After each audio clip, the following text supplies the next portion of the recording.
ஒரு American professor இந்திய நாட்டுக்கு வராரு. ஒரு முனிவரை சந்திக்கிறாரு. சந்திச்சு, ஐயா, நான் ஞானம்னா என்னன்னு கற்றுக்கணும், எனக்கு கொஞ்சம் சொல்கிறீங்களா? நான் வந்து பிஹெச்டி முடிச்சிருக்கேன், டாக்டரேட் பட்டமெல்லாம் வாங்கியிருக்கேன், எனக்கு அறிவும் நிறைய இருக்குது. ஆனால் ஞானம் அடையிறதுனா என்னன்னு எனக்கு தெரியல, அதை பற்றி நான் தெரிஞ்சுக்கணும்னு ஆசைப்பட்றேன், எனக்கு கொஞ்சம் சொல்லுங்க அப்படின்னு சொல்கிறாரு. உடனே அந்த முனிவர் சொல்கிறாரு, பா நீ ரொம்ப அறிவாளியா, அப்போனா நீ ஞானம் அடைய முடியாதுப்பா அப்படிங்கிறார். என்னங்க ஐயா சொல்கிறீங்க? நான் அறிவாளியாக இருந்தால் ஞானம் அடைய முடியாதா? சரி, நீங்கள் வேணால் என்னை சோதிச்சு பாருங்களேன், என்னை கேள்வி கேட்டு பாருங்க, உங்களுடைய கேள்விக்கு வந்து நான் பதில் சொன்னேன்னா அப்புறம் எனக்கு ஞானத்தை பற்றி கற்றுக் கொடுங்க அப்படின்னு சொல்கிறார். உடனே முனிவரும், சரி ஏதோ கேட்க சொல்கிற, ஆசைப்படுற, நான் கேள்வி கேட்குறேன் அப்படின்னு சொல்லிட்டு முனிவர் வந்து 2 விரல்களை நீட்டுறாரு. இந்த 2 விரல் வந்து 2 பேர் ஒரு புகைக்கூண்டுக்குள்ளே போகிறாங்க. போயிட்டு ரிட்டன் வந்த பிறகு யார் வந்து முகத்தை வந்து கழுவுவாங்க ஃபஸ்ட்டு அப்படின்னு கேட்குறாரு. உடனே சொல்கிறார், ஒருத்த முகம் வந்து கறி படிஞ்சிருக்கு, ஒருத்த முகம் சுத்தமாக இருக்குது, அதில் யார் ஃபஸ்ட்டு முகம் கழுவாங்க அப்படின்னு முனிவர் கேட்குறார். அதற்கு இவர் பதில் சொல்கிறார், இந்த ப்ரொஃபஸர், யார் முகம் வந்து கறி படிஞ்சிருக்கோ அவங்க தான் ஃபஸ்ட்டு கழுவுவாங்க, இதில் என்ன பெரிய ஆச்சரியம் இருக்குது, ஃபஸ்ட்டு யார் முகம் கறி படிஞ்சிருக்கோ அவங்க தானே கழுவுவாங்க அப்படின்னு சொல்கிறார். உடனே இந்த முனிவருக்கு ஒரே சிரிப்பு.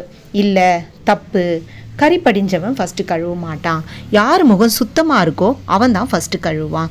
ஃபஸ்ட்டு வந்து கறி படிஞ்சவன் என்ன பண்ணுவான், சுத்தமாக இருக்கவன் முகத்தை பார்ப்பான். இவர் முகமே சுத்தமாக இருக்குது, நம்ம முகமும் சுத்தமாக தானே இருக்கும் அப்படின்னு அவன் கழுவ மாட்டான். சுத்தமாக இருக்கவன் வந்து கறி படிஞ்சவன் முகத்தை பார்ப்பான். உள்ளேருந்து வந்ததும் இவர் முகம் இவ்வளோ கருப்பாக இருக்கே, அப்போ நம்ம முகமும் இப்படி தானே இருக்கும் அப்படின்னு சொல்லிட்டு சுத்தமாக இருக்கவன் தான் ஃபஸ்ட்டு வந்து முகத்தை கழுவான் அப்படின்னு இந்த முனிவர் சொல்கிறாரு. ஆமாம் ஐயா, நீங்கள் சொல்கிறது கரெக்டு தான். சரி சரி, ப்ளீஸ் இன்னும் ஒரு கேள்வி என்னை கேளுங்க, அதுக்கு நான் கரெக்டாக ஆன்சர் பண்ணுறேன் அப்படின்னு சொல்கிறாரு அந்த ப்ரொஃபஸர். மறுபடியும் முனிவர் வந்து கேள்வி கேட்குறாரு. 2 விரலை நீட்டுறாரு. இது வந்து 2 பேர் புகைக்கூண்டுக்குள்ளே போகிறாங்க. போயிட்டு ரிட்டன் வரும்போது யார் முகத்தை ஃபஸ்ட்டு கழுவுவாங்க அப்படின்னு கேட்குறாரு. உடனே இந்த ப்ரொஃபஸருக்கு ஒரே சந்தோஷம். ஐயா, ஆல்ரெடி தான் நீங்கள் இந்த ஆன்சர் சொல்லிட்டீங்களே இந்த கேள்விக்கு, யார் வந்து சுத்தமாக இருக்காங்களோ அவங்க தான் ஃபஸ்ட்டு கழுவுவாங்க அப்படின்னு இந்த ப்ரொஃபஸர் சொல்கிறாரு. உடனே முனிவர், இல்லை இதுவும் தப்பு, 2 பேருமே கழுவ போவாங்க. என்னங்க ஐயா சொல்கிறீங்க, எப்படி அது அப்படின்னு கேட்குறார் ப்ரொஃபஸர். உடனே சொல்கிறாரு, கறி படிஞ்சவன் வந்து ஃபஸ்ட்டு சுத்தமாக இருக்கவனை பார்ப்பான். அப்போ நமக்கும் வந்து முகம் சுத்தமாக தான் இருக்கும், ஏன்னா அவருக்கே சுத்தமாக தான் இருக்குது அப்படின்னு அவன் வந்து கழுவ மாட்டான். இப்போ சுத்தமாக இருக்கவர் வந்து என்ன பண்ணுவார், கறி படிஞ்ச முகத்தை பார்ப்பார். அவன் முகம் அவ்வளோ அழுக்காக இருக்கே, நம்ம முகமும் அப்படி தான் இருக்குன்னு சொல்லிட்டு அவர் முதல்ல கழுவ போவார். அவர் கழுவ போகிறத பார்த்துட்டு இவன் என்ன பண்ணுவான், கறி படிஞ்சவனும் அவரே கழுவுறாரு, நம்மளும் போய் கழுவிக்கலாமே, அப்போ 2 பேருமே கழுவிடுவாங்க. இதுதான் வந்து ஆன்சர் அப்படின்னு ஐயோ ஆமாம்ல, இதை நான் யோசிக்கவே இல்லையே, கரெக்ட் தான். சரி ஐயா, நீங்கள் தயவு செஞ்சு என்னை இன்னும் ஒரே ஒரு கேள்வி மட்டும் கேளுங்க, நான் கண்டிப்பாக கரெக்டாக ஆன்சர் சொல்லிடுறேன் அப்படின்னு சொல்கிறாரு அந்த ப்ரொஃபஸர். மறுபடியும் முனிவர் கேட்குறாரு. 2 விரல்களை நீட்டி இந்த 2 பேர் வந்து புகைக்கூண்டுக்குள்ளே போகிறாங்க, ரிட்டன் வராங்க. ஒருத்தர் முகம் கறி படிஞ்சிருக்கு, இன்னொருத்தர் முகம் சுத்தமாக இருக்குது, இப்போ யார் வந்து ஃபஸ்ட்டு கழுவுவாங்க அப்படின்னு கேட்குறாரு. உடனே இவர் ரொம்ப சிந்திச்சு, 2 பேருமே வந்து கழுவிடுவாங்க ஐயா அப்படின்னு ரொம்ப சந்தோஷமாக தெளிவான பதில் சொல்கிற மாதிரி சொல்கிறாரு ப்ரொஃபஸர். உடனே முனிவர் சொல்கிறாரு, இல்லை 2 பேருமே கழுவ மாட்டாங்க அப்படின்னு சொல்கிறார். கறி படிஞ்சவன் வந்து ஃபஸ்ட்டு சுத்தமாக இருக்கவன் முகத்தை பார்ப்பான். அவர் முகம் வந்து சுத்தமாக தானே இருக்குது, அப்போ நம்ம முகமும் அப்படி தான் இருக்குன்னு அவனும் கழுவ மாட்டான். சுத்தமாக இருக்கவன் என்ன நினைப்பான், அவன் முகமே கறி படிஞ்சிருக்கு, அவனே கழுவலை, நம்ம மட்டும் ஏன் கழுவணும் அப்படின்னு சொல்லிட்டு அவனும் கழுவ மாட்டான். அப்போ 2 பேருமே கழுவ மாட்டாங்க அப்படின்னு சொல்லிடுறாரு.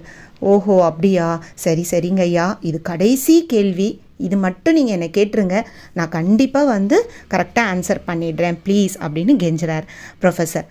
மறுபடியும் அந்த முனிவர் கேட்குறாரு. 2 விரல்களை நீட்டுறாரு. புகைக்கூண்டுக்குள்ளே 2 பேர் போகிறாங்க. ஒருத்தர் முகம் கறி படிஞ்சிருக்கு, இன்னொருத்தவங்க முகம் வந்து சுத்தமாக இருக்குது, யார் கழுவ போவாங்க அப்படின்னு கேட்குறார். உடனே அந்த ப்ரொஃபஸருக்கு ரொம்ப சந்தோஷம். 2 பேருமே கழுவ மாட்டாங்க அப்படின்னு சந்தோஷமாக சொல்கிறாரு. உடனே அந்த முனிவர் விழுந்து விழுந்து சிரிக்கிறாரு. அதாவது, நான் என்ன கேள்வி கேட்குறேன் அப்படிங்கிறதே உனக்கு புரியலை, அந்த கேள்விக்கு என்ன பதில் சொல்லணுன்றதையும் நீ சிந்திக்கலை, நான் கேட்குற கேள்வியே வந்து முட்டாள்தனமான கேள்வி, இதுக்கு வந்து நான் மாற்றியும் ஒரு வாட்டி ஆன்சர் சொல்லிட்டு இருக்கேன், உனக்கு நீ புரிஞ்சிக்க மாட்டியான்னு நீ கொஞ்சம் யோசிச்சு பாரு.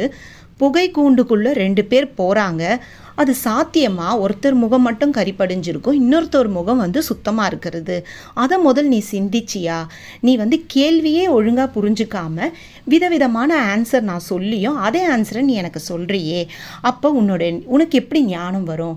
அறிவாளின்னு சொல்கிற, ஆனால் என்னுடைய கேள்வியே உன்னால் புரிஞ்சுக்க முடியல, தவறாக ஆன்சர் பண்ணிகிட்ருக்க. நானும் குழப்பறதுக்காக விதவிதமாக ஆன்சர் சொல்லியும் நீ புரிஞ்சுக்கல.